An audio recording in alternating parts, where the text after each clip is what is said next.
الو. الحر ما ينحمل بالعراق. مشكلة الحرب بالعراق يعني المشكلة اللي ما تنحل، والشمس بالعراق تحسها مستقصدة العراقي يا أخي. أنت عراقي، أنت عراقي مو أصمتك اللي أصمتك وأصمتها لك يا أخي. بس إحنا الشمس عندنا بالعراق كل سنة تنزل بتحديث جديد، يقول لك آيفون مو شمس.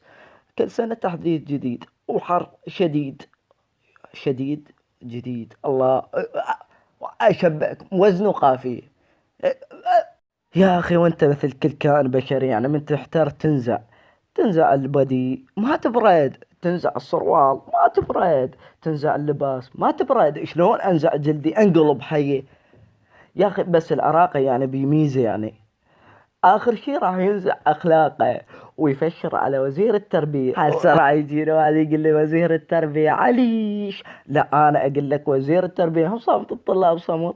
فأول ما يجي بباله وزير التربية يسب وزير التربية، والأعراب تطشر. وزير الكهرباء راح ينسب، أبو الجوزة راح ينسب، أي واحد قدامهم راح يسبونه. فأنت هنا راح تبرد، والله العظيم راح تبرد.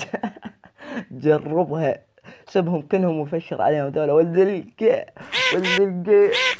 والله تبرد تلقائيا تبرد. وبالنسبة يعني بالمناسبة يعني إذا تريد تروح تسبح ترى ما تبرد، ماي تانك يفور. والله تانك ماي تانك يفور. الجيزر بالشتاء مو هيجي يا أخي، والله مو هيجي يعني الطب.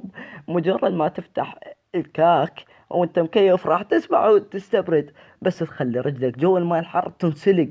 جيب لك دجاجة من السوق خليها وطلع راح تنتف من بحدها. ماي التانكي هذا الراد لحلقة. وانت بعدك هنا انا متابع الفيديو. يلا مش من اولك هف على روحك، روح اغلط على وزير الكهرباء.